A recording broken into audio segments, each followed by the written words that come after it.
t'asseoir. Amen. Amen. Le Seigneur va te faire du bien. Je disais, le Seigneur va te faire du bien.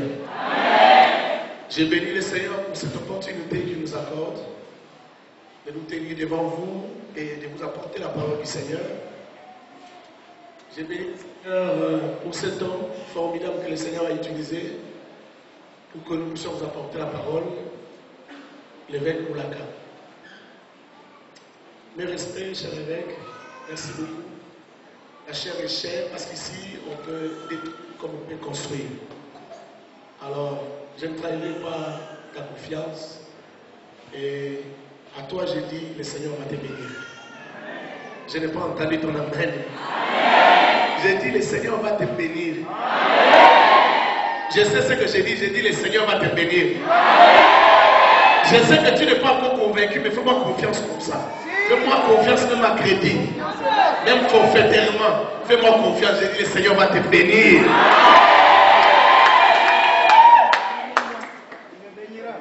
Parle au Seigneur maintenant. Dis, Seigneur, parle-moi. Donne-moi une phrase. Seigneur, donne-moi un mot. Que je ne rate pas. Que quelque chose commence dans ma vie ce matin. C'est toi qui pries. Dis, Seigneur, donne-moi une phrase. Seigneur, donne-moi un mot. Merci, Seigneur.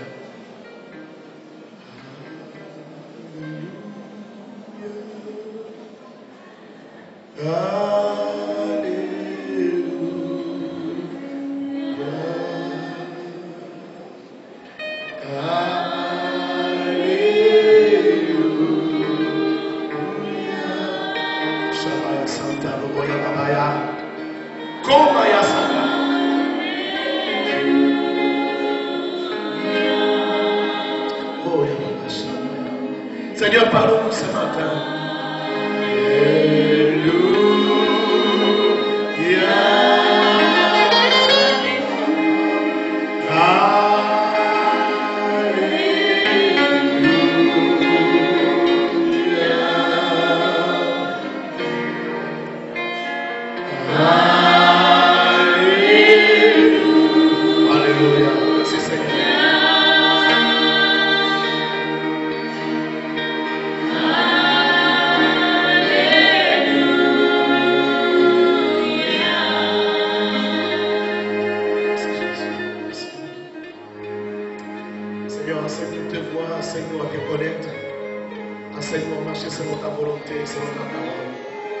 Au nom de Jésus. Amen.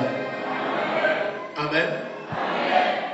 Voilà, comme on vous l'a dit, moi c'est Timothée Kabasele.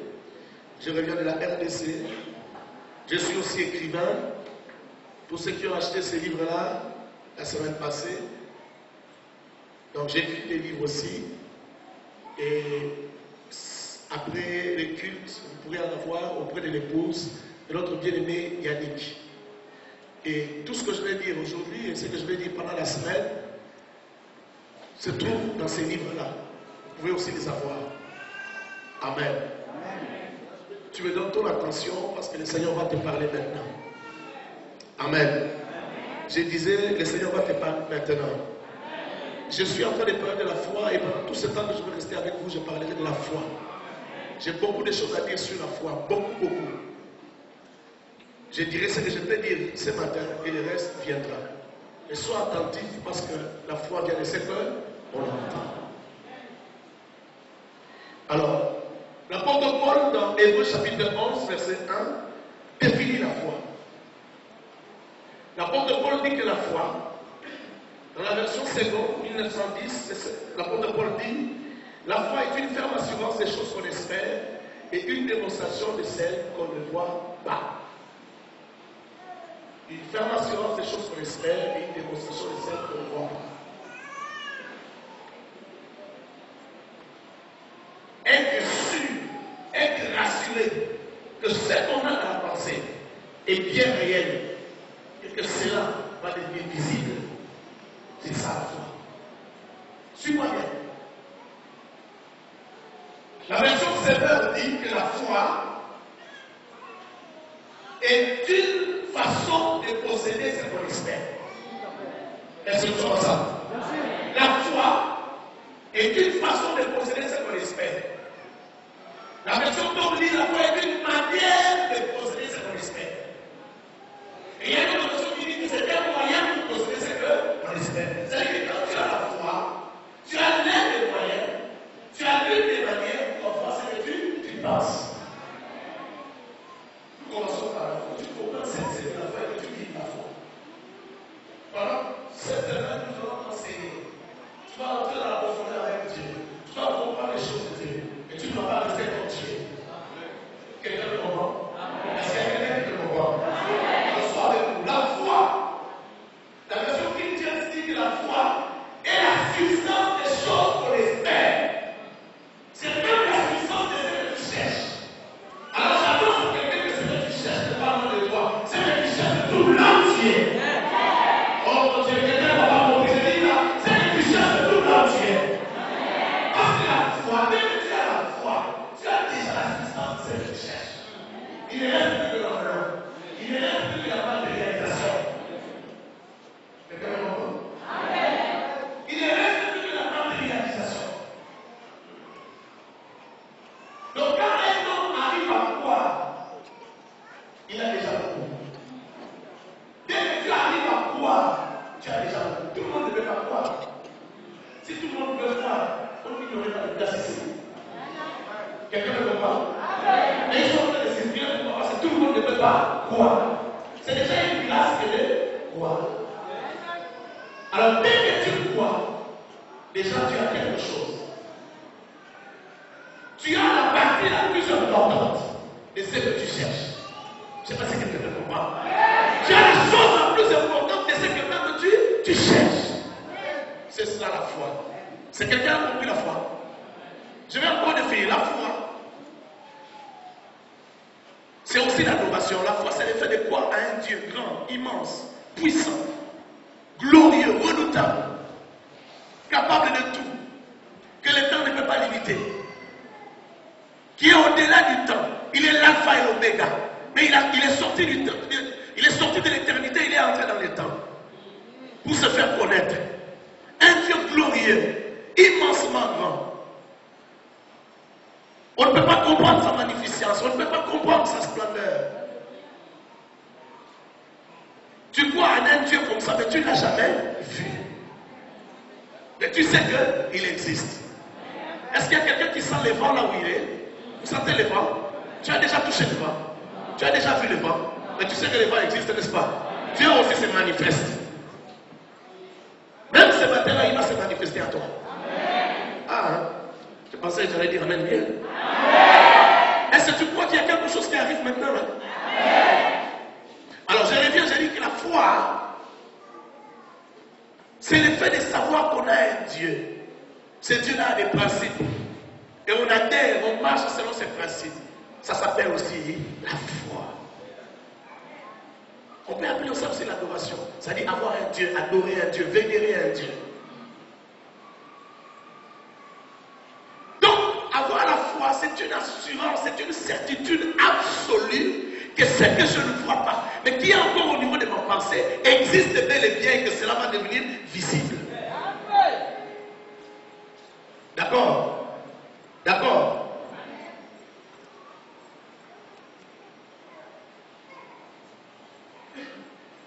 Tu sais, ce que tu ne vois pas, tu ne peux pas la voir.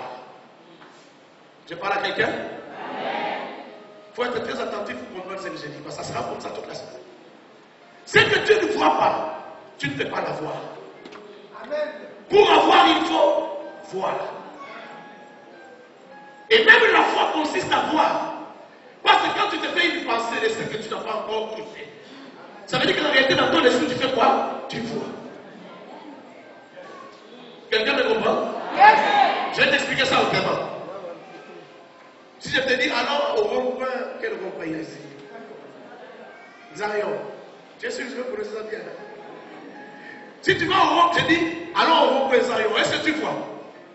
Quelqu'un voit le rond-point Zion maintenant quand je parle là? Amen. Tu vois ça? Amen. Comment tu as vu? Amen. Si je dis, bon, un autre rond-point. Tu es arrivé?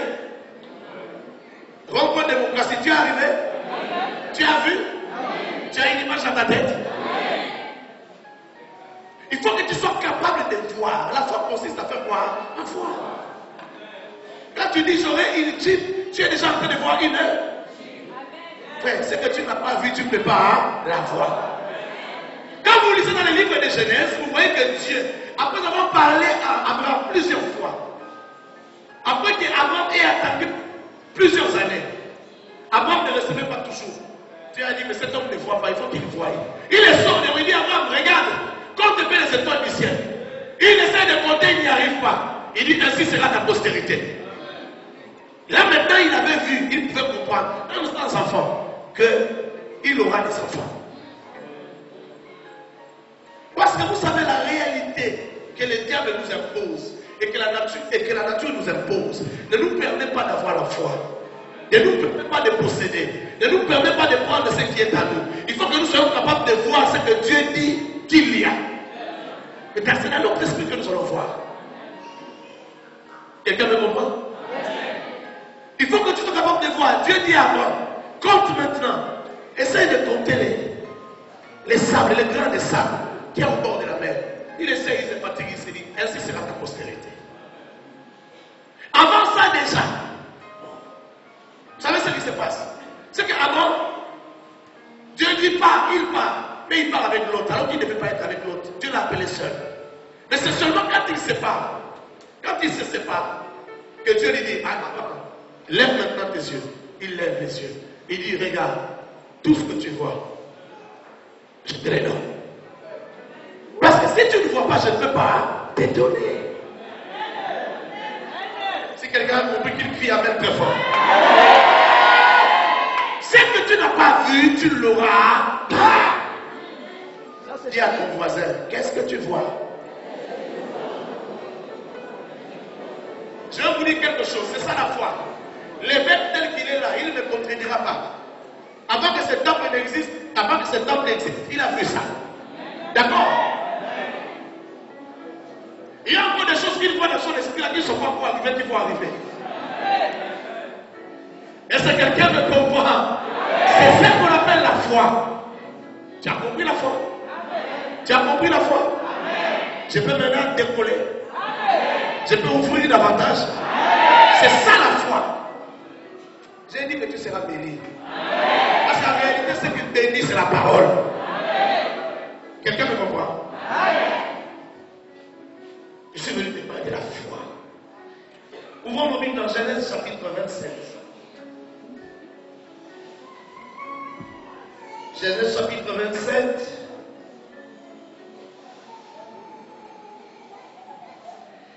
Je lis à partir du verset 27 aussi. Il s'approcha et lui donna un baiser. Isaac sentit l'odeur de ses vêtements. Puis il les bénit en ces termes. Oui, l'odeur de mon fils est comme l'odeur d'un champ que l'Éternel a béni. Que Dieu te donne de la rosée du ciel et de ressources de la terre, du blé et du vin nouveau en abondance. Que le peuple te soit asservi et que les nations se prosternent devant toi. Sois les maîtres de tes frères et que les fils de ta mère se prosternent devant toi. Maudit soit celui qui te maudit, béni soit celui qui te bénit. Isaac bénissait encore. Bénissait, finissait de bénir Jacob. Et Jacob avait à peine quitté son père Isaac que son frère Ésaü revint de la chasse. Je saute, nous allons au verset 35. Isaac répondit, ton frère est venu avec ruse et il a pris ta bénédiction. Ésaü dit, est-ce que parce qu'on lui a donné le nom de Jacob qu'il m'a supplanté 2 fois? Il avait déjà pris mon droit d'aînesse et maintenant il a pris ma bénédiction. Il ajouta, n'as-tu pas de bénédiction en réserve pour moi? Isaac répondit à Ésaü, voilà, je l'ai établi ton maître. Je lui ai donné tous ses frères pour serviteurs et je l'ai pourvu de blé et du vin nouveau. Que puis-je donc faire pour toi, mon fils? Ésaü dit à son père, tu n'as donc que cette seule bénédiction, mon père. Moi aussi, bénis-moi, mon père. Ésaü s'est mis à sangloter. Je m'arrête la parole du Seigneur. J'ai froid au dos quand je lis ces passages. Ça me fait mal. Ça me fait très mal. Il faut que tu commences à comprendre ce que c'est que la foi. Tu connais peut-être cette histoire mieux que moi. C'est Isaac qui doit bénir l'aîné de ses enfants. Isaac remarque qu'il a grandi, qu'il a vieilli. Il tend vers la mort. Il appelle son fils Ésaü qui est l'aîné. Il dit, mon fils Ésaü, va, comme il était chasseur, va me chercher du gibier. Fais-le comme j'aime. Fais-moi un pain. Je vais manger et puis je vais te bénir. Alléluia. Est-ce que si votre pasteur se lève et dit, faites-moi chacun un pain et puis je vais vous bénir, vous allez le faire? Vous allez le faire? Il faut savoir ce que c'est qu'un père. Pourquoi Isaac dit que je mange d'abord et puis je vais te bénir? C'est-à-dire, même moi dans des conditions qui me poussent à parler, même si je peux être fâché. Vous savez que quelqu'un peut être fâché, mais tu peux les mettre dans des conditions telles qu'ils disent des bonnes choses sur toi. Alors, Isaac a dit, amène-moi à manger, je vais manger. Ça veut dire que je vais me réjouir et puis je vais te bénir. Mais la maman a écouté, Rebecca a écouté. Je ne sais pas si c'est seulement parce que Rebecca, quand elle était grosse, elle avait appris de la part du Seigneur que le petit frère va supplanter le grand frère, ou c'est parce que Jacob avait un bon comportement, je ne sais pas. Mais qu'est-ce que Rebecca fait? Rebecca va dire à Jacob, Jacob, si tu restes là, c'est ton fils Ésaü qui sera béni. Alors qu'Ésaü est le grand frère, il dit au petit frère, amène-moi juste les brebis qui sont derrière la maison, amène-moi les veaux, je vais faire comme ton père aime, je vais lui présenter cela, il va manger et il va te bénir toi. Jacob dit non, moi je ne suis pas venu comme mon frère, il dit ne t'en fais pas, j'avais déjà fait les calculs, je sais comment je vais faire. Je vais mettre la peau de la bête sur toi, quand il va toucher, il va sentir que tu es venu, il va croire que c'est Ésaü. Mais j'ai pas l'odeur d'Ésaü, ne t'en fais pas, tu vas porter le bébé d'Ésaü. La maman a fait les mains. Elle a fait porter à Jacob les habits d'Ésaü. Ésaü est parti présenter la nourriture. Papa, tu vas manger et tu vas me bénir. Papa, il dit c'est qui? Il dit c'est Ésaü. Il dit non. La foi, c'est comme la foi de Jacob. Approche-toi un peu. Amène la bouffe. Il amène la bouffe. Papa touche ses bras. Il dit, oh, mais tu es comme Ésaü. Mais la foi, c'est comme la foi de Jacob. Il mange quand même parce que la bouffe était déjà là. Il a mangé.